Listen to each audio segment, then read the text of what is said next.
years. And I've realized that they are very powerful people, people with great drive and able to reach one milestone after the other.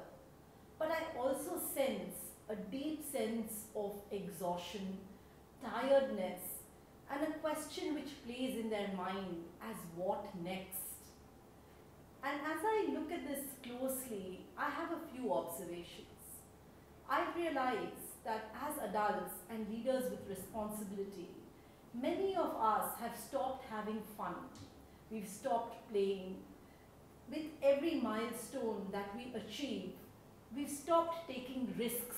We've become more hard and more structured, and in this space, more risk averse, right?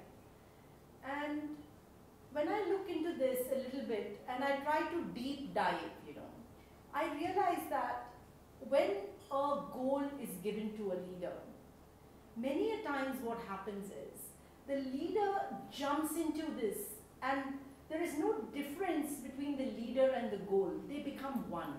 And they become so involved in it that they lose themselves.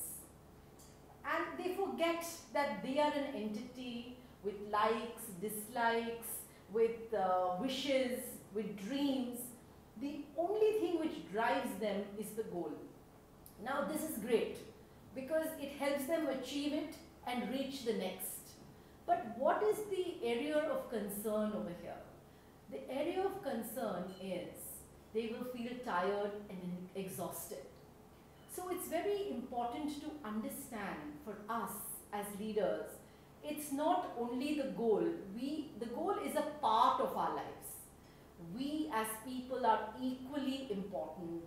What energizes us, what makes us happy, what is it with our core values that really we need to do along with our work. So this was very interesting, when in one of the recent programs where the leader was building a Lego model, and in that model he was invisible, right? And that's when it hit me that how important this is. If we don't stop, pause and look at this a little closer. I'd like to just give you a little analogy, right? Let's look at a solar eclipse. The moon comes in between the sun and the earth, right? And it blocks the sun and there is a shadow of the moon on the earth. So the goals the leaders follow is like this moon which has come in the center. They do achieve it, the shadow does fall on the earth, but they forget how to energize themselves, they block the sun. And for each and every individual, the sun is different. And for us, when we learn to play, when we play with Lego, when you seriously play, you will find what is your true sun.